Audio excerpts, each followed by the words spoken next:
ஸ்ரீ தேவி பாகவதம் 64ஆம் பகுதி. ஸ்ரீ ராமபிரானின் நவராத்திரி பூஜை.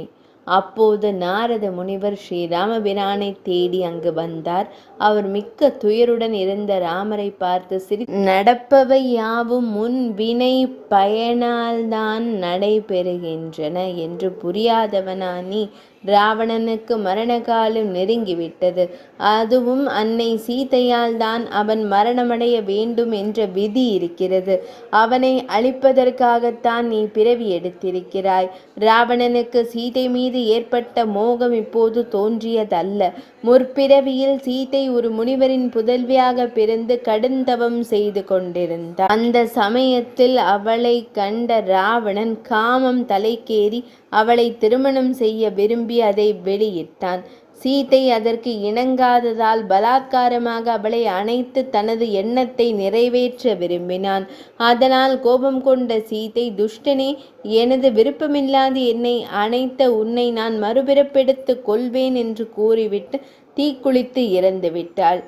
அப்போது அவளது திருநாமம் வேதவதி என்று இருந்தது. அதை அறியாத ராவணன் அவளை முன்போல பலாத்காரமாக அபகரித்து சென்று விட்டான். அதனால் அவனும் அவனது இனமும் முற்றிலுமாக அழியும். சீதை கற்புக்கரசி. அவளது கற்பு அவளை காப்பாற்றும். ஆகையால் அவளை பற்றி கவலை கொள்ளாது ராவணனை அழிப்பதை பற்றி சிந்திப்பாய். அதற்காக விதிப்படி நவராத்திரி பூஜை செய்து தேவியை பிரார்த்தனை செய். எல்லாம் சுபமாக முடியும் என்றார் நாரத முனிவர். நவராத்திரி விரதத்தை அனுஷ்டித்து தேவியை வணங்கும்படி கூறினீர்களே நாரத முனிவரே, அந்த தேவி யார்? அவளின் பெருமைகள் எவை? அவள் எத்தகைய உருவத்தை உடையவள்? அவளது விரதத்தை எவ்வாறு அனுஷ்டிப்பது என்று கேட்டார் ஸ்ரீ ராமபிரான்.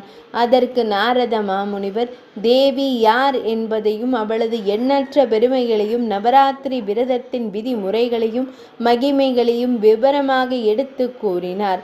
அதனால் மிகவும் மகிழ்ந்த ஸ்ரீ ராமபிரான் நாரத முனிவரை குருவாக கொண்டு தேவிக்குரிய பூஜைகளை மிகவும் சிறப்பாக விதிமுறைப்படி செய்தார்.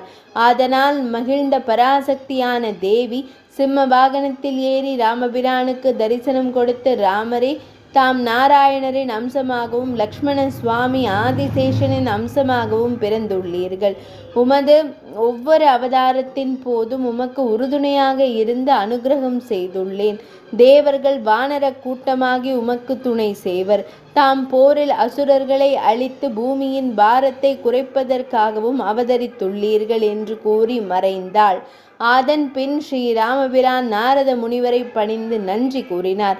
அதனால் மகிழ்ந்த நாரத முனிவர், ராமபிரானே, தங்களுக்கு மங்களம் உண்டாகட்டும் என்று வாழ்த்திவிட்டு சென்றார். அதன் பின் ஸ்ரீ ராமபிரான் வானர சேனையுடன் இலங்கைக்கு சென்று ராவணனை அழித்து அன்னை சீதையை சிறை மீட்டார். மன்னா, மிக பெரிய புராணங்கள் பல வழக்கில் உண்டு.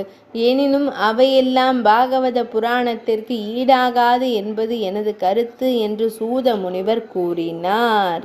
64ஆம் பகுதி நிறைவடைந்தது.